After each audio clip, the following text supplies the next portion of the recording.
Welcome again, dear students of entrepreneurship, class 12th. Today, our topic is management and functions of management once again. Let's recall yesterday's lesson. We have learned the meaning of management and one of the functions, that is planning function.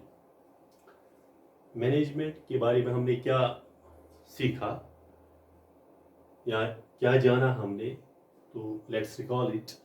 हमने पढ़ा कल कि management is an art of getting things done through others,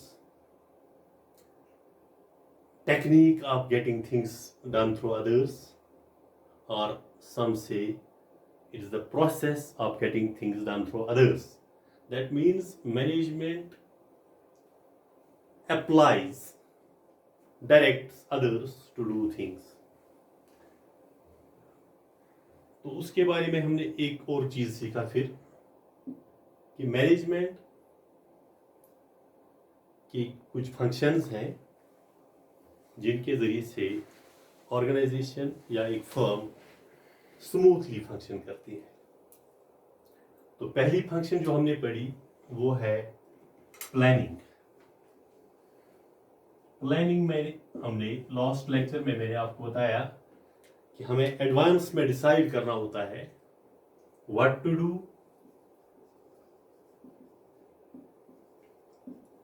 when to do, how to do, where to do और who is to do.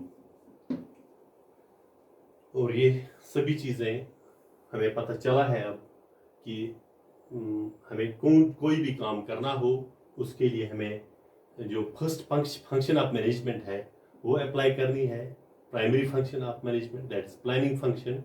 तो उसमें सबसे पहले हमें देखना है कि अगर हमें कोई बिजनेस यूनिट स्टार्ट करना है फॉर एग्जांपल, तो उसको स्टार्ट करने में हमें क्या करना है, what to do. What to do में सबसे पहले हमारा कैपिटल आता है, फाइनेंस आता है कि ये बराबर है हमें कि नहीं. अगर फाइनेंशियल पोजीशन ठीक है कंपनी की या एंटरप्रेन्योर की, तो फिर तभी ये स्टार्ट हो सकती है.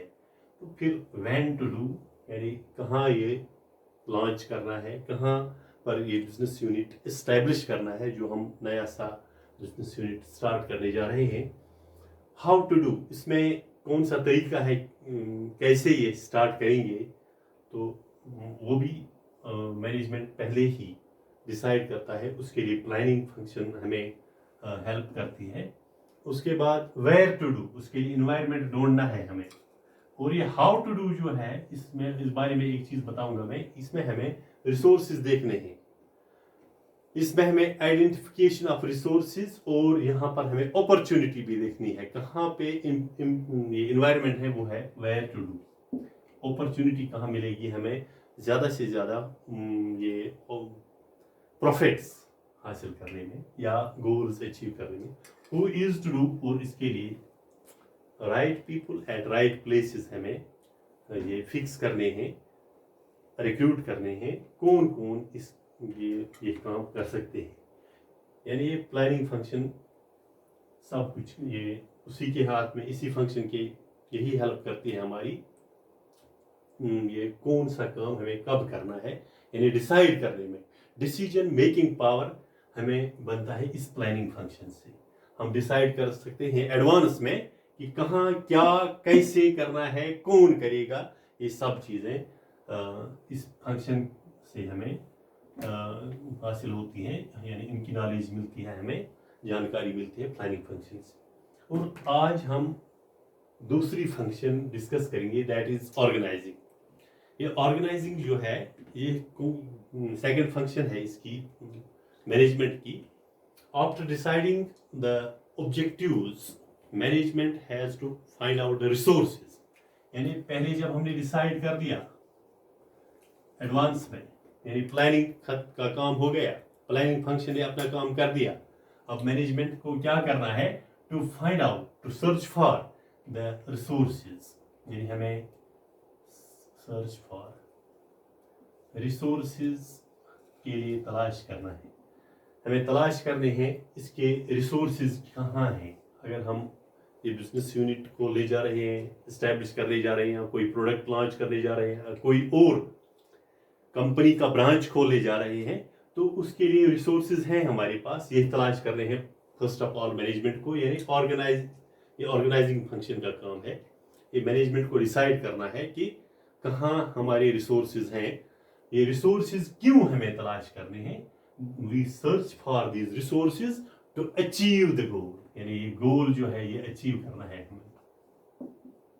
गोल्स ऑफ ऑर्गेनाइजेशन, यानी जो ऑर्गेनाइजेशनल गोल है वो अचीव हो सकता है तब ही जब हम तलाश करेंगे रिसोर्सेज। ये ऑर्गेनाइजेशन फंक्शन का काम है, इसकी हेल्प, इसकी मदद से हम ये कर सकते।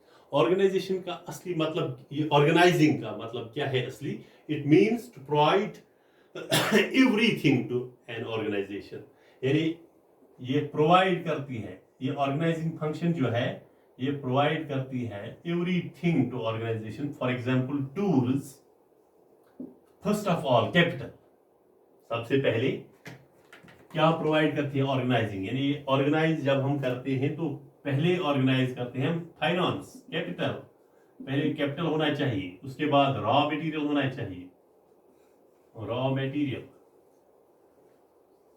हाँ टूल्स होने चाहिए, ये तो रिसोर्सेज में ही आते हैं।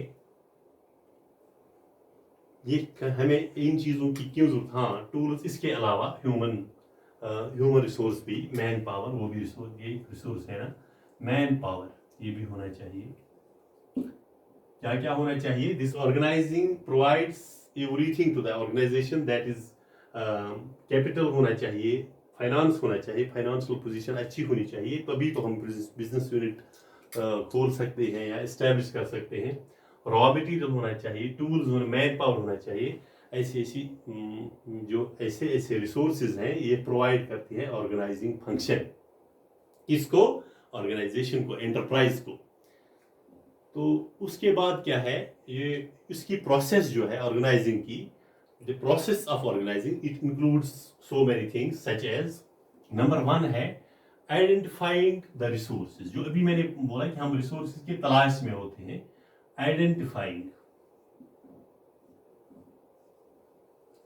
The resources, identifying the resources to achieve the goal, ये गोल हासिल करने के लिए हमें पहले रिसोर्सेज आइडेंटिफाई करने हैं। उसके बाद ग्रुपिंग ऑफ एक्टिविटीज, यानी काम डिस्ट्रीब्यूट, ग्रुपिंग ऑफ एक्टिविटीज, या हम ऑफ एक्टिविटीज, और हम we can say distribution of work, ये काम जो डिस्ट्रीब्यूट करते हैं हम among the workers, distribution of work, activities को ग्रुपिंग करना, कौन किस काम के काबिल है। ऐसे ही हम हैफाजर्ड मैनर में कोई काम बांट नहीं सकते हैं, ऐसे ही सभी लोग हर एक काम सभी लोग नहीं कर सकते हैं। तो हमें right people at right places चाहिए, कौन किस चीज के काबिल है, कैपेबल पर्सनल फॉर अप्रोप्रिएट और रिस्पेक्टिव जॉब्स। तो तीसरा पॉइंट जो है इसमें वो है असाइनिंग ड्यूटीज टू वर्कर्स, ये भी इसके साथ मिलता है, असाइनिंग ड्यूटीज टू वर्कर्स, यानी जिन वर्कर्स की अपनी अपनी ड्यूटीज हैं उनको वो असाइन करने हैं और उनको वो इम्प्लीमेंट करना है उन पर, और वर्कर्स को इंश्योर करना है कि they are complying, they for compliance. Assigning duties to workers, ये वेरी इंपॉर्टेंट पॉइंट है ऑर्गेनाइजिंग फंक्शन में, यानी जब वर्कर्स को असाइन किया जाता है काम, उनको ये काम करना है, तभी तो स्मूथ फंक्शनिंग हो सकती है to achieve the organisational goals. Fourth point, delegating powers to employees, delegating powers, delegating powers to employees, main point, यानी अगर मैनेजर को क्या करना है, चीफ एग्जीक्यूटिव्स का क्या काम है, डायरेक्टर्स का, सुपरवाइजर्स का, या क्लर्क्स का क्या काम है, असिस्टेंट्स का क्या काम है, ऑपरेटर्स का क्या काम है, या जो पियान्स हैं उनका अपना क्या काम है, क्लास फोर्थ का क्या काम है, अपने अपने एम्प्लॉयज़ को पावर्स, लेकिन पावर्स हर एक को नहीं हो सकते हैं। जो जिस लेवल पर होते हैं उसको उसी लेवल के हिसाब से पावर्स दिए जाते हैं। ये आगे हम समझाएंगे आपको। उसके बाद थर्ड फंक्शन है ऑर्गेनाइजिंग के बाद मैनेजमेंट की तीसरी फंक्शन है स्टाफिंग।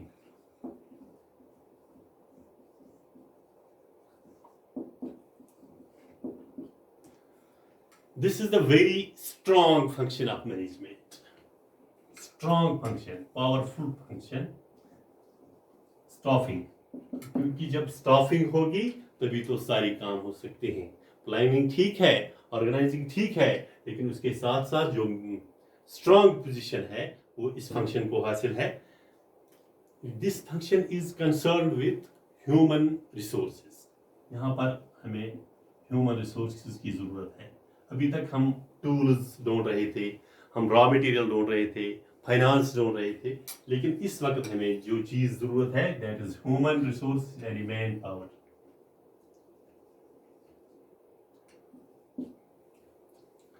उसके अलावा क्या है, ह्यूमन रिसोर्सेज तो हमें इसके साथ इनका ताल्लुक है।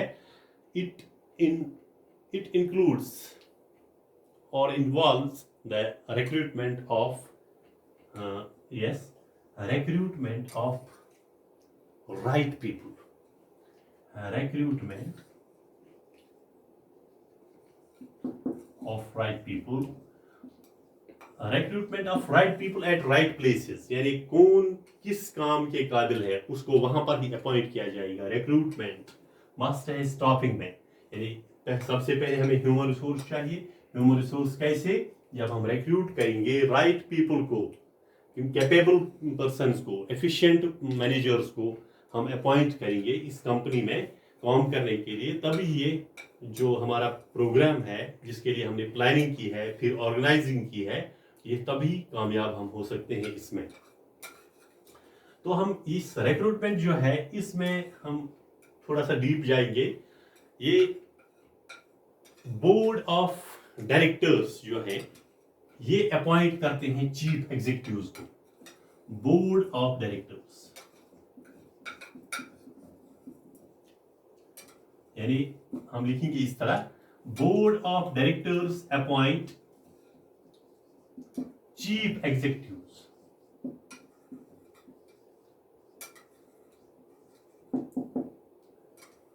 और चीफ एग्जीक्यूटिव्स जो हैं ये क्या करते हैं, in term chief executives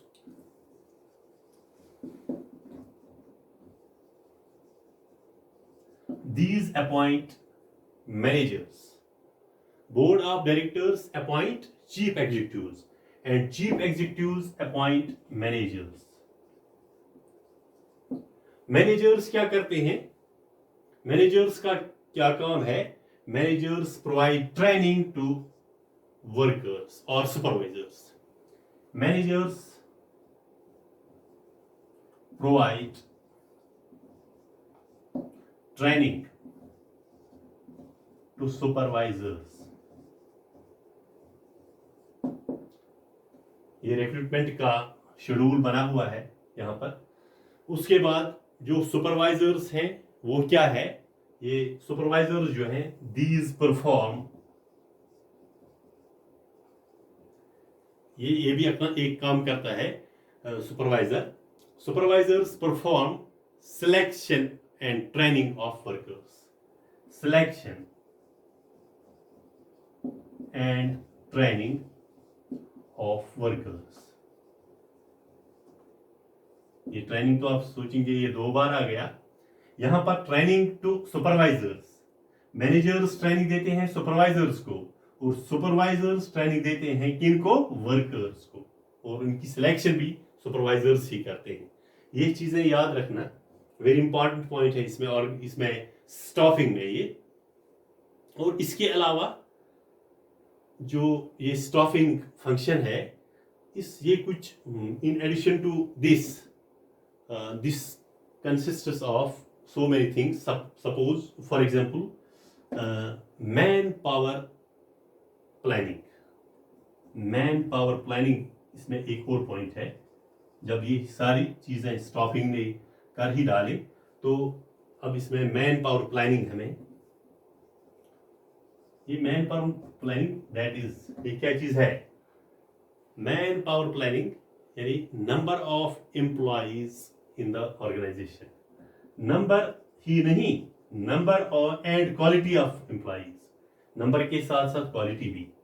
quality यानी तभी तो ऑर्गेनाइजेशन बाकी ऑर्गेनाइजेशंस के मुकाबले में कंपटीशन में उतरती है, जब उसके पास नंबर भी ठीक हो लेकिन नंबर के साथ साथ एम्प्लॉइज की क्वालिटी भी अच्छी हो, ऑफ एम्प्लॉइज और वर्कर्स. यानी मैन पावर प्लानिंग हो गया एक. दूसरा recruitment, selection and placement.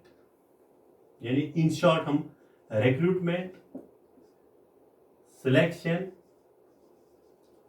And placement. Recruit तो किए हमने लोग बोर्ड ऑफ डायरेक्टर्स ने चीफ एग्जीक्यूटिव्स को रिक्रूट किया, चीफ एग्जीक्यूटिव्स ने मैनेजर्स को रिक्रूट किया, मैनेजर्स ने ट्रेनिंग दी सुपरवाइजर्स को, ये सब कुछ हो गया. लेकिन जब रिक्रूट हो गए लोग, इससे नीचे लेवल के लोग भी रिक्रूट होते हैं, लेकिन इनकी रिक्रूटमेंट में सिलेक्शन बहुत बड़ी बात है.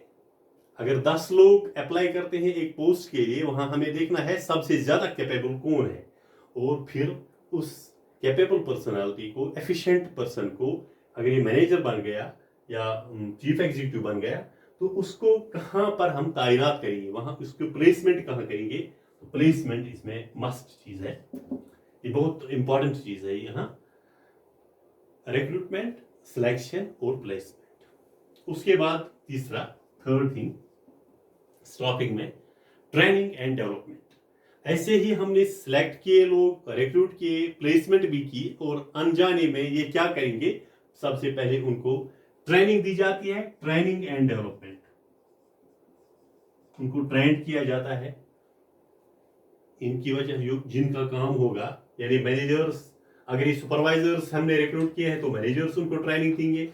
अगर एम्प्लॉय वर्कर्स हमने अपॉइंट किए हैं तो उनको कौन, सुपरवाइजर्स ट्रेनिंग देंगे. ठीक है. तो उसके बाद ट्रांसफर एंड प्रमोशंस. एक ही जगह जब हम एम्प्लॉइज को रखते हैं, वो तो पहले साल अच्छा काम करते हैं, अच्छा परफॉर्म करते हैं, नेक्स्ट ईयर उससे कम करेंगे, उसके बाद कम कम. अगर हम उम्र भर एक एम्प्लॉय को एक ही जगह रखेंगे, वो सक्सेसफुल रिक्रूटमेंट या सक्सेसफुल प्लेसमेंट नहीं है, उसको ट्रांसफर करना जरूरी है. Transfer and promotions. हमने ट्रांसफर किया, ट्रांसफर से ही बात नहीं बनती, लेकिन प्रमोशन बहुत बड़ी चीज है. प्रमोशन की लालच से ये ज्यादातर परफॉर्म करते हैं. अक्सर जो प्राइवेट सेक्टर में काम किया जाता है, दैट इज, ये प्रमोशंस जो वहां पर दी जाती हैं, या जो उसमें सैलरी का मामला होता है, that is based on performance. Performance की बेस पर उनकी प्रमोशन होती है. लिहाजा यहां पर स्टाफिंग में मेन पॉइंट है ये प्रमोशन. उसके बाद last but not least, employees salary. जब प्रमोशन भी हुई, ट्रांसफर भी हुई, फिर एम्प्लॉइज सैलरी इसमें बहुत बड़ी बात है. यानी सबसे बेहतरीन चीज जो है वो हमें देखना है कि ये जो एम्प्लॉइज हैं वो सेटिस्फाई होने चाहिए ऑर्गेनाइजेशन में, फिर ऑर्गेनाइजेशन आगे बढ़ती है. यानी एक मैनेजमेंट को, टॉप लेवल मैनेजमेंट को सोचना होता है to for the fulfilment of the needs of the employees और workers. Dear students, I think you would have understood it properly.